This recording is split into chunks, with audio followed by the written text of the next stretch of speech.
Thielen in motion.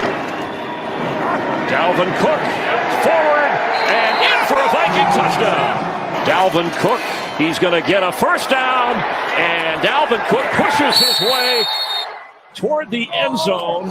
And Dalvin Cook will be a feature in our football nerd segment of the week here. It's Mackey and Judd. It's Declan producing, and our friend Courtney Cronin from ESPN.com. She is a wonderful Vikings reporter. And there's a lot of things to get to here before we even dive into our nerd stats, because the Vikings, as we're taking the microphones here, sent out an email saying, sorry, Vikings fans, you won't be allowed inside the building yet again on October 18th to watch Matt Ryan run for his life. So a couple things of note. No fans for October 18th. And Courtney, the Vikings got a coach fired yesterday. So they sure did. They sure did. That is, I think Mike Zimmer is the last coach from that 2014 cycle to have a job. And that's kind of crazy when you think about like how long ago that was, but also like it feels like it wasn't that long ago, and just kind of like what those coaches have to show for it since that period.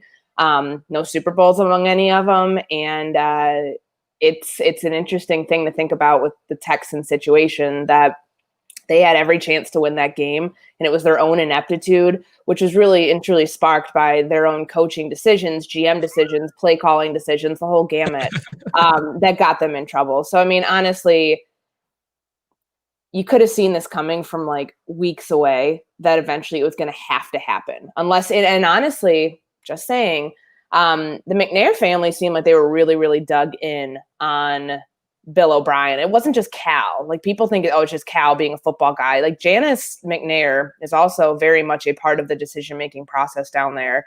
And she loved Bill O'Brien. So to my understanding, it was, kind of a shock to certain people who work for that organization that O'Brien was let go, because he was basically almost given an ownership stake at this point. I mean, he just kept taking and taking and taking different roles, different responsibilities, sometimes too much. But I think this is a lesson in ownership, not speaking to any specific ownership group, that yes, you can go ahead and make incredible financial commitments to certain people, to certain players, to certain personnel people. And you can also cut bait just as quickly. And Bill O'Brien was under contract through 2022, and he just got the GM title in January. So they're going to be paying him for a while, but they also had to realize that the direction of the franchise was going very, very steep south. Like, it wasn't going to go get any better with Bill O'Brien as the head coach. So cutting your losses, as expensive as it may be, and as embarrassing as it may be, given this is the guy, like, you just fired the guy who put you in a massive hole that's going to take years to recover from, considering the Miami Dolphins own your first-round draft pick next year, and you don't have a second-round draft pick in 2021. You're in a bad spot. Like, this is not a franchise I think anybody, is like chomping at the bit to take over. People like throwing Eric Bieniemy's name out there. Why would he want to go there? For real. I mean, yes, Deshaun Watson's there, and you do have some talent at the receiver position. The offensive line is up and down, but Laramie Tunsil's really good. I don't see why anybody would want to take that job on, unless you are given kind of the Kyle Shanahan guarantee that when you take over, you have ample amount of time to make something work, because that is going to be a years-long rebuilding process, which, honest to God, it didn't have to be. If we could have put ego aside and realized that you have the best receiver in the NFL in your locker room, put the ego aside, let him stay there. If he doesn't want to practice, don't make him practice. Don't let any of your personal nonsense and your egomaniac, whatever, get in the way of a good franchise, because you screwed Deshaun Watson over, and you screwed yourself over the day that you traded DeAndre Hopkins away for a bag of chips and David Johnson. And that has not worked out whatsoever. So honestly, you got what came to you. Congratulations. You played yourself. You did this to yourself. And honestly, the wave of just damage that he left in his path, it's honestly very disheartening to see, because it sucks when one person takes down an entire franchise. And I've never seen something like this happen before.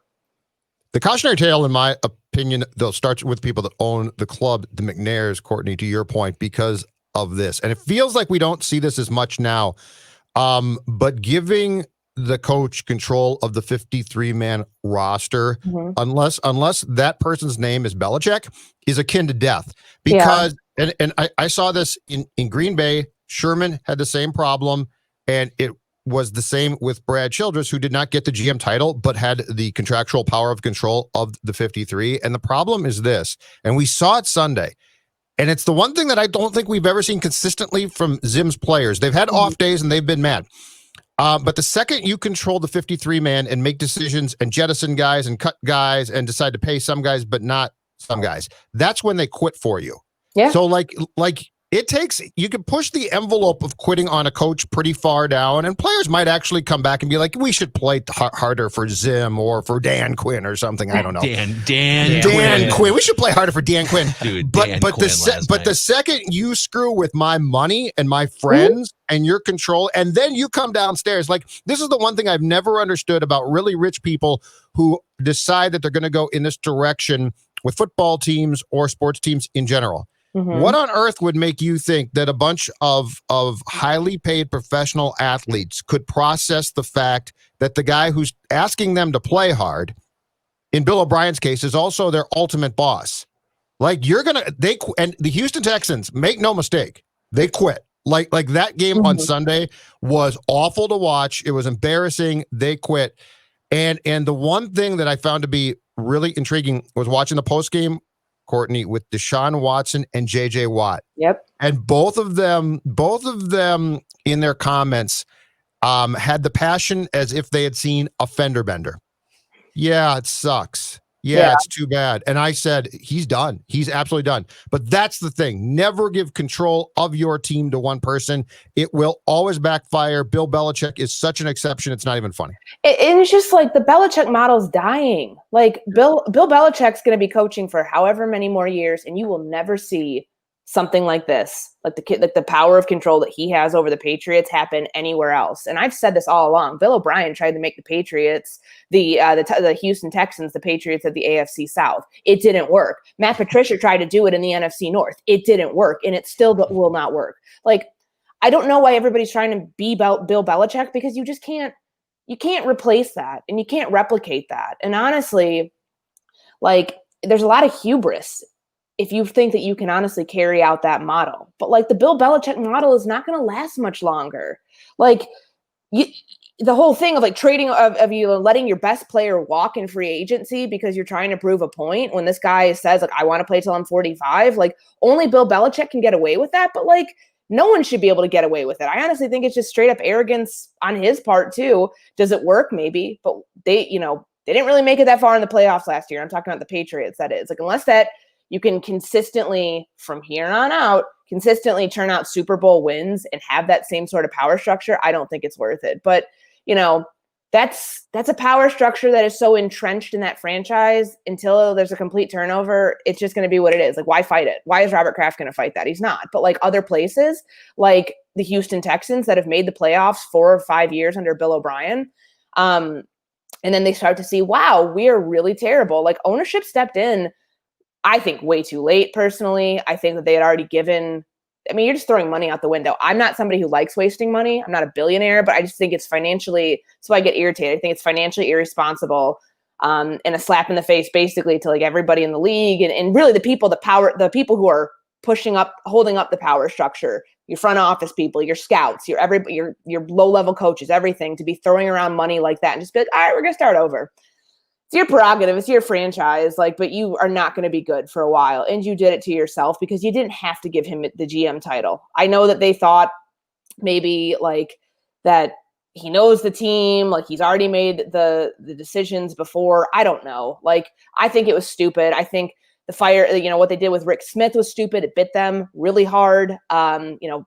Jack Easterby, does anybody know how a team chaplain can just kind of like snake his way through? Honest to God, this feels like a Judas situation. The guy gets sort of happened here once with Denny. Team chaplain happened here too. But it's utter nonsense. I don't want to alarm you, but yeah. No, but it's utter nonsense. The guy like gets in lies on his resume. That's kind of weird. And the Texans are like, oh, it's not a big deal. Like, clearly it is. And then he like stabs Brian Gaine in the back and then stabs Bill O'Brien. The guy is literally Judas. Like, I mean, I don't want to hear it any other way. And I think it's kind of a fun religious play considering he was a team chaplain at one point. But the Texan situation is a lesson in not delegating so much power to one side. And honestly, you're just never going to see the power structure of a Patriots. Like, I know so many people have tried to make it happen before, and it hasn't worked. So let this kind of be a lesson to everybody around the league that don't be Bill O'Brien. Don't try to do it this way. Because he single-handedly ruined that team the day that June of 2019, when he decided he wasn't paying Jadeveon Clowney. That was one of the many dominoes that ultimately decided that he would no longer be the head coach there. I have a hot take for you guys, or maybe it's more just like a new goal for the Vikings this season. So they got one coach fired, Bill O'Brien out. The Vikings were just sort of the last straw there. They sort of leaned on the shaky infrastructure and tipped the building over, right? I think the Vikings can get 3 coaches fired this year. Dan Quinn is on very shaky ground, especially after what we saw on national TV last night. He might not get to that game, by the way. Yeah, that's is he going to make it 2 more weeks? Yeah, you got to get him there. Who do they play this week? We need Atlanta to like have some sort of miraculous victory. Let me check their schedule. They've got the Panthers this week. Okay, so Atlanta could beat the Panthers this week. Or below a 20-point. Show a little life, and then march into US Bank Stadium, and the Vikings could get Dan Quinn fired on, it'd be the Monday, October 19th is when he would get fired. Okay. And then, dare I say, 2 shots at Matt Patricia on Sunday, November 8th, and then later on at the end of the year. I mean, like, if he's still around in week 17, you're for sure getting him fired, right? Could the Vikings get 3 coaches fired? That should be their goal. Like, those are your Super Bowls. If you can finish 3-13 and all 3 of those wins are fired coaches, that's a win for everybody. Wait. I think that there's a potential 4th, because you're crappy and you've got 2 shots at the Bears and Nagy.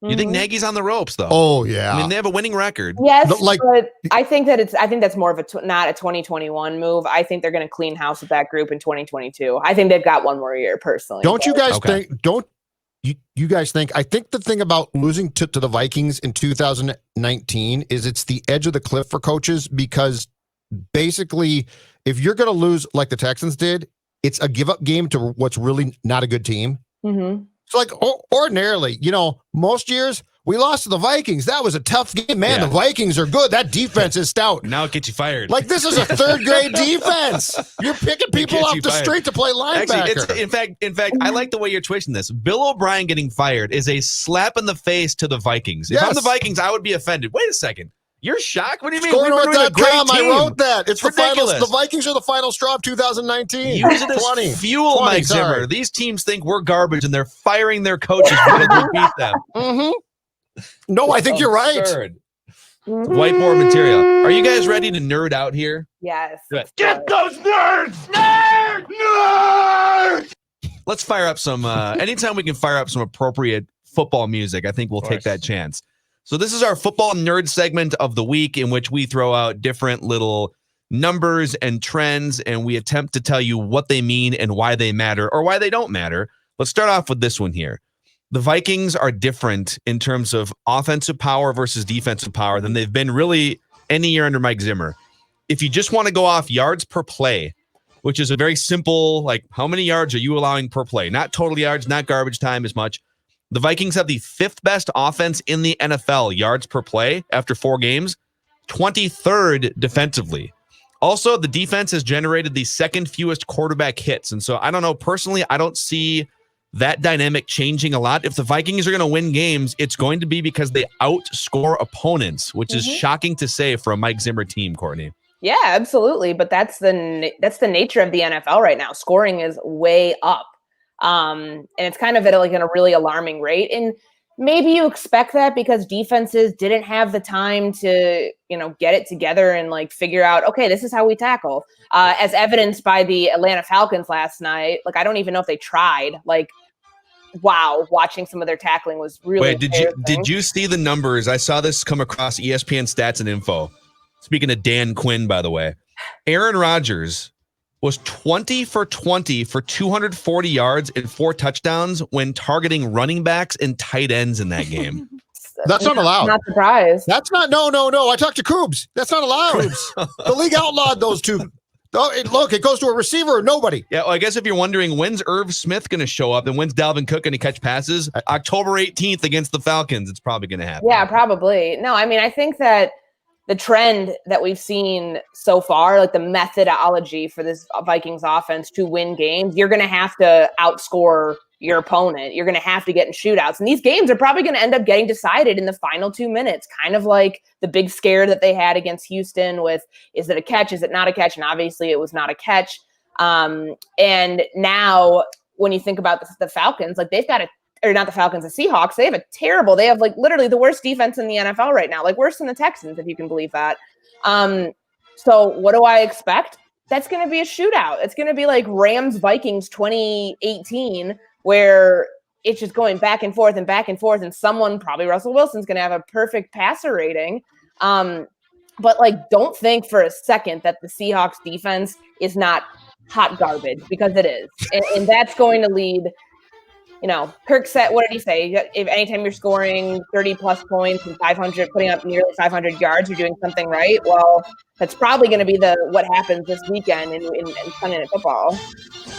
So here's a stat from Courtney's employer, ESPN Stats and Info, that Kevin Seifert tweeted out today. It's incredible. NFL games have averaged a combined 49.8 points in 2020. That's the most through 4 weeks in the Super Bowl era, which is post 1966. Yeah. Mm-hmm. The interesting thing is this one, guys. If you're the league, you love this. Preseason's history. Preseason games, forget the defense, right? Yeah. Usually this is their dream. Usually Points. September football is ugly. I feel like maybe someone can disprove this, but I feel like teams have a hard time scoring in September sometimes. But I'll take the ugly football shootouts over like the 17 to 10 situations. I feel like defenses in September aren't up to snuff yet, but they're good enough that offenses are rusty enough that they don't look great. Sure. Now it sort of defaulted to, defenses are optional. They're terrible. So if you're a halfway decent quarterback or offense, you can't help but score. So it's weird, but if you're the league, I don't think you're going to look this gift horse in the mouth and be like, too much offense in 2020. Here's the other thing. To Courtney's point about shootouts, like this Sunday, if the game flow plays out the way that it has the first month, then the Seahawks are going to beat the Vikings like 38-27 or something, or whatever it is. And I think if this is the type of game flow we're going to see for the Vikings, then Kirk Cousins is going to have probably 4 or 5 more chances late in games to add on to the game-winning drive stat that we talked about a week or so ago. Like he's going to have the ball in his hands down 31-28 or whatever, probably 5 times this season. And that's what he said, like during his post-game press conference about the final 10 minutes. Like they have to be better there, because you're not going to always have a team that you can rely on to fall apart in the final moments of the game, like the Houston Texans. I mean, yeah, they had the Vikings defense backed up against the goal line once again, third trip inside the red zone, and they came away with no points. But like a good offense, that's not going to always be the case. So I think that you look at that situation and say, yeah, Kirk, like you guys need to control time of possession there in the fourth quarter, but also like hit Adam Thielen, extend drives. Like, you cannot fall apart even with a lead. They had a 31-16 lead with 10:54 to go, and then it got cut to 31-23 because of that late touchdown over George Iloka, RIP. But it's not a situation that you just drop an RIP on George Iloka. Bless you, son. Bless you. Get those nerds! Nerds!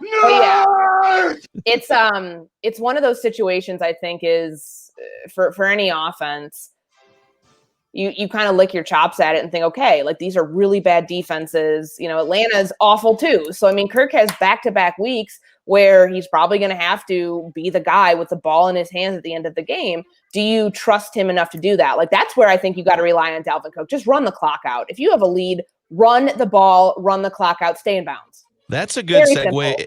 Good segue into the next nerd football statistic. Dalvin Cook. I got a couple for you guys. Actually, 3 here. Dalvin Cook leads the NFL in rushing yards by 50 yards right now after the first month over Aaron Jones. Mm-hmm. He's the highest graded running back just in terms of his running ability on Pro Football Focus. And according to Pro Football Focus, he has the 5th best elusive rating, which takes into account missed tackles and yards after contact. It's basically how good are you independent of a great offensive line or a mediocre offensive line. And he's 5th best in elusive rating. So all the signs pointing to Dalvin Cook emerging just like we all sort of thought he would with, given the usage, as one of the top 2 or 3 running backs in the NFL. And that yards after contact stat that you brought up, Phil, like 66 of 130 of his rushing yards on Sunday came after contact. I mean, you saw it on that 6 or 7 yard touchdown, whatever it was, the first one, where he like rolls the guy off his back and then stiff arms the guy at the end zone. That's who he is. He can rise above your offensive line play. And it's not that the run blocking was bad or anything, but it's just you were in such a tight, condensed space there in the red zone. Like, he was going to be met with defenders in his face immediately, and he could still fight through that contact to get you a touchdown. So, I mean, the only thing I worry about, like, when I saw him kneeling there at the end of the fourth quarter, and I was like, oh gosh, like, whenever it was in the fourth quarter, like, is he hurt? And he walked off, and he was fine. He wasn't ruled out. Like, I think he was able to come back in, but it's just that's the type of stuff that's worrisome. When you're thinking all the contact he's fighting through, it's like, is that why you're starting to see this like interesting rotation later in games between him and Alexander Mattison? Maybe that's what it is. But just being mindful of that, I think, is something to consider. So, off that point, Courtney, here's my thing. Madison's not a bad player. Okay, he's fine. Back up. But Dalvin Cook in this offense is one of probably 2 or 3 tops difference makers that they definitely have. I think if you really want to control the clock and win games and have the perception of play action being a threat throughout games, Dalvin Cook has to be on the field and has to touch the ball. I think if you want to win games, you need to have him, and this is a lot, average around 30 touches per game. I think that would be an historic rate, though. It would be. But that's like a McCaffrey rate that's not really sustainable. But I agree with you, Judd. I mean, yeah. But here's the point to bring up that's extremely important about his position. Let's say you say, okay, 30 is way too much. Let's keep it to 22, okay? Those 8 carries aren't going to come back in 3 years and be like, thank God we didn't overuse them in 2020 because now in 2023 or so, we can add carries. You can't. But could they bite you next year when you're destined to be better next year and you run him for 400 carries and touches? And that becomes the question is, and I know what your answer is, Phil, and I know what mine is, and I think I know what Declan's is. I don't care about the wins. I'm just saying if you want wins, which I think Kubiak and Zimmer do, I don't see a way around not overusing Dalvin Cook. This is why the whole contract thing tore me apart. I never thought he didn't deserve it as far as not being that good a player. It's the position he plays, the wear and tear, his past, and the running back position is literally a Ferrari, which you want to drive off the cliff as quick as possible. Because if you don't, it's going to turn into a jalopy. And no, I'm serious. It turns into a jalopy, and before you know it, that Ferrari is chugging down 494 in the right lane, going 32. But what if I get what you're saying, but what if I want to use the Ferrari in 2021 when Danielle Hunter is presumably back? Then you have to decide, my team is better. Then you have to decide you don't want to win games this year, which, by the way, I don't care about. I'm fine with that. That's fair. And that's why, honestly, I think you're starting to see them spell Cook in ways that, I know Mike Zimmer was getting some criticism about, well, why isn't Dalvin Cook in this situation? Like, it was after after one of the field goals against Tennessee, and they had a chance to kind of, I forget what the exact situation was, but it was in the fourth quarter and he wasn't in the game. It's like, okay, well, why is he not in the game? And then there was moments in the fourth quarter, and Madison scored that touchdown to make them go up 31-16 because Cook had the big run that kind of got after the back shoulder throw. It was then Cook, I think like a 9-yard gain, something like that. Looks like he got banged up on that play, and I think they were like, okay, Madison can finish the job off. Like, that's what you have to do to preserve Dalvin Cook. But to your point about the contract, Judd, they have every way to get out of it after a year or two. I think they obviously don't want to do it 2020, 2021. But after 2022, they can get out of that contract very seamlessly. So if you anticipate being really good in 2021 and you are utilizing Dalvin Cook, like if you think you can still win this year, which I certainly don't, but I think it's a 5-11, 6-10 team. You don't want to waste that production on a 5-11, 6-10 team. I totally get that, but you should be able to kind of divvy things up, and maybe that's going to become more clear to us in the coming weeks as we start to see Madison and what his role is going to be, and maybe that's clear to Dalvin Cook. It's like, hey, we know it's probably not going to be great this year. We want to save you essentially for the following year. Get those nerds! Nerds! passing game nuggets here. Kirk Cousins, we brought this up on yesterday's show, but it's worth mentioning again here. Kirk Cousins in play action, according to Pro Football Focus, a league-leading 13.5 yards per attempt. Now, just for some context, if you aren't a nerd football stat person like the three of us are, a really good yards per attempt for a full season, all different formations. If you get to like 8 yards per attempt in the NFL, that's really damn good. 9 is like, whoa, MVP caliber. Kirk is 13.5 yards per attempt when running play action with a 132.2 passer rating. Also worth noting, Adam Thielen and Justin Jefferson are the 2 highest graded wide receivers in the NFL through the first month, according to Pro Football Focus. So, Courtney, it would be kind of nice for the Vikings if they had a different formula where you could also put Kirk in shotgun when you're down by 14. I know. But like, this is what works if they can get to the point where they're leading and they're leaning with the run game and they can leverage Kirk's strengths. He's been great this season. I just get so irritated when like people, all these like football stat people try to like outsmart us and be like, you don't need the run to set up play action. That's like a football outsider's game plan. No disrespect to football outsiders. What's that voice again? No, I'm not doing it again. Come on, do the voice again. It was great. No, it's just like, there's all these people who try to like outsmart you. Like people who like, dive into the stats and think that they can, like, it's not actual football, but the stat nerds who, it's not even the stat nerds, it's the pseudo stat nerds who think they know everything, that like try to tell you don't need to run the setup play action. Yes, you do. With this quarterback in this offense, yes, you do. He was 9 of 11 for 180 yards and a touchdown off play action on Sunday. What do you think set that up? They ran the hell out of Dalvin Cook there in the early part of the game. He had 2 touchdowns in the first half. Kirk was incredibly successful with play action because he can sell a play fake. Like, you know what though? I could see a scenario. You know how like sometimes hitters get psyched out in baseball if it's a long at bat and the pitcher has thrown like 6 straight changeups and they're like, can he throw a 7th? Like, what if the Vikings just ran 50 straight play actions and like never handed off? I've heard that. And Dalvin never came out. I've heard that argument before and kind of like what it does to like shrink the field essentially. And like, because I thought, last year, man, are the 49ers just going to like boot their way to a championship, like just running bootleg after bootleg with Jimmy G. And it made sense. Like you thought about it. It's like, okay, if it's what works and if you're getting guys to literally bite all the time on it because you sell a run play that well, a fake run, why not? But I just think defenses, by the time that they'll figure it out eventually. Like the pass rush will not, they'll be able to sit back and not send guys, in. And I think that eventually you will be in a situation where it's just not going to work. And I think that that's what makes Kirk so good with play action because of the way he sells it, but also how unpredictable it feels within this offense so far, because you have to account for where the linebackers are and what they're reading.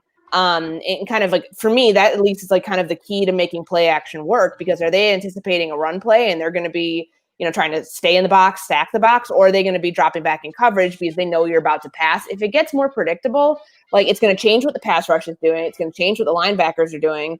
And I just don't think that you'd be in a good situation to use it all the time, but they do use it a lot. I mean, I have a stat here. Let me find it. So 52 of those 65 plays that they had on Sunday were either design runs or play action dropback. Wow. 80%. So it's the second highest percentage of any team in a game this season. Get those nerds! Nerds! So it's a great nugget. So it's predictable is what I'm saying. It's like it works against bad teams. I think that you can really exploit bad teams like the Houston Texans with that type of play, but is that going to work consistently against good defenses? I just do not believe that whatsoever. Courtney, how do you see the relationship, and this is absolutely going to be imperative not just to 2020, but probably more so 21, the relationship between Cousins and Jefferson growing? And I don't necessarily mean from the young man standpoint. I mean from the quarterback standpoint of trust and the realization, and I know Thielen's his buddy, and man, he's fun, and I'm sure they go out to lunches together and they talk about fast cars and sports, and oh boy, isn't it fun to have your friend from 3rd grade basically be your teammate.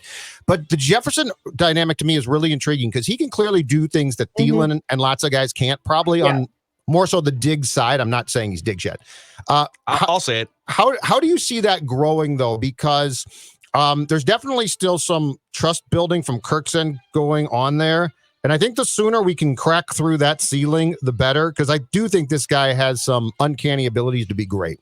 Yeah, I do too. And I mean, if you listen and you take what Kirk said at face value, I mean, he was talking about that back shoulder throw, the 25-yard reception in, I think it was the fourth quarter, that set up the touchdown, because Jefferson had 4 catches for just over 100 yards. Each catch was basically an average of 20 yards or more, which is insane. When you think about the deep ball threat, you finally found it. You finally are utilizing this guy's 4.4 speed to your advantage to run these deep overs. Like, it took a couple weeks, but they're finally doing it. So that's a good sign. But even like with what Kirk was saying, it's like they don't practice those back shoulder throws that often. Sean Mannion pointed that out. He's like, have you and Justin been working on this? And Kirk, as an interaction that Kirk relayed to us from the sideline after that pass. And it's a lot of that is just instinct and feel.